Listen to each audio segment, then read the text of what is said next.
दोस्तों, आप देख रहे हैं देश दुनिया का स्पेशल प्रोग्राम। आज मैं आपको बताऊंगा देश दुनिया की तमाम ताज़ा तरीन बड़ी खबरें। आज देश दुनिया में क्या कुछ हुआ, कौन कौन सी बड़ी खबरें आई, आइए मैं आपको बताता हूं इस वीडियो में। चलिए शुरुआत करते हैं पहली बड़ी खबर की तरफ। दोस्तों, पहली खबर है वक्फ बिल और जातीय जनगणना को लेकर। देश भर में पिछले कुछ महीने में सियासी गलियारों में गर्म माहौल बना हुआ है। इसकी शुरुआत वक्फ बिल पास होने के बाद अब इस बहस में और गर्मी तब आई जब सरकार ने जातीय जनगणना को लेकर एक बयान दिया है। अब बात करते हैं वक्फ एक्ट के बाद ये बिल दोनों सदनों में पास होकर कानून बन गया है। मुस्लिम लोगों ने इस कानून को लेकर सुप्रीम कोर्ट में चुनौती दी है। इस बीच एमपी की राजधानी भोपाल में मुस्लिम लोगों ने बुधवार को एक अनोखी तरीके से वक्फ बिल का विरोध दर्ज कराया। भोपाल में एक प्रोटेस्ट में मुस्लिम लोगों ने यह भी इशारा दिया है कि यह विरोध केवल शुरुआत है। अगर सरकार ने उनकी बात नहीं मानी तो आने वाले दिनों में और भी बड़े स्तर पर आंदोलन किया जाएगा। सभी मुस्लिम समाज के लोगों ने 15 मिनट तक बिजली बंद रखी।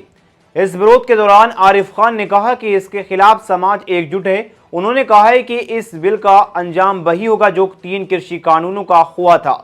सरकार को यह बिल वापस लेना ही पड़ेगा। चलिए अब बात करते हैं दूसरी बड़ी खबर के बारे में। एआईएमआईएम के सांसद असदुद्दीन ओवैसी ने 3 मई से बिहार में चुनाव का आगाज करेंगे। ओवैसी ने कहा है कि उनकी पार्टी बिहार में मजबूती से चुनाव लड़ने के लिए तैयार है और पहले से ज्यादा सीट जीतेंगे। ओवैसी ने कहा है कि हम बिहार चुनाव लड़ेंगे। हमने बहादुरगंज से अपना कैंडिडेट का ऐलान कर दिया है। 3 मई को बहादुरगंज में मेरी जनसभा है और 4 तारीख को दूसरी जगह पर हम अच्छा लड़ेंगे और हमारे उम्मीदवार पिछली बार से ज्यादा सीट जीतकर विधानसभा पहुंचेंगे। और असदुद्दीन ओवैसी ने कहा जो पिछली बार लोगों ने हमारे विधायकों को चुराया था वो उनको सबक सीमांचल की जनता से सिखाएगी। चलिए अब बात करते हैं एक और बड़ी खबर के बारे में।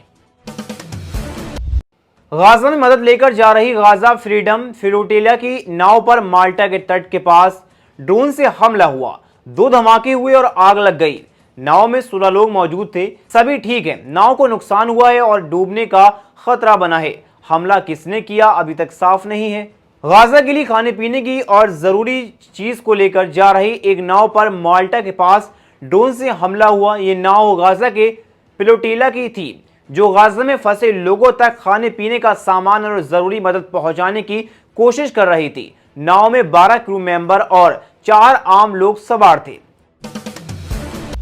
कांग्रेस पार्टी की एक मीटिंग हुई है। मीटिंग में पहलगाम आतंकी हमले और जातीय जनगणना के मुद्दे पर बात हुई।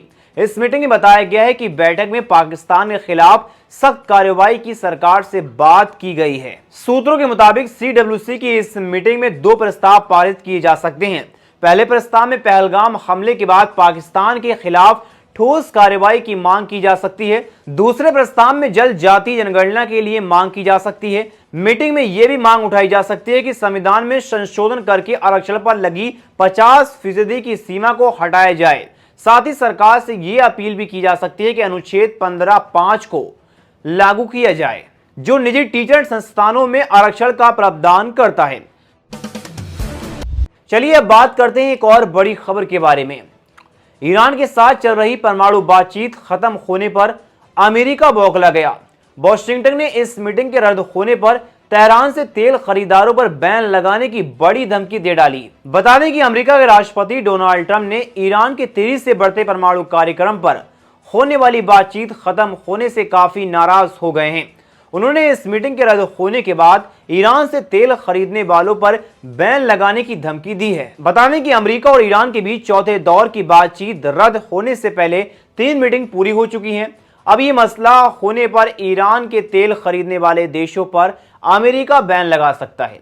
दोस्तों, ईरान ने अमेरिका को दबा दिया है और ईरान के इस कदम के बाद अमेरिका पूरी तरीके से बौखलाहट में आ गया है और उसने ये कदम उठाने की कोशिश करना शुरू कर दी है कि जो भी ईरान से तेल खरीदेगा अमेरिका उस पर बैन लगाएगा और उसके खिलाफ सख्त कार्रवाई की जाएगी।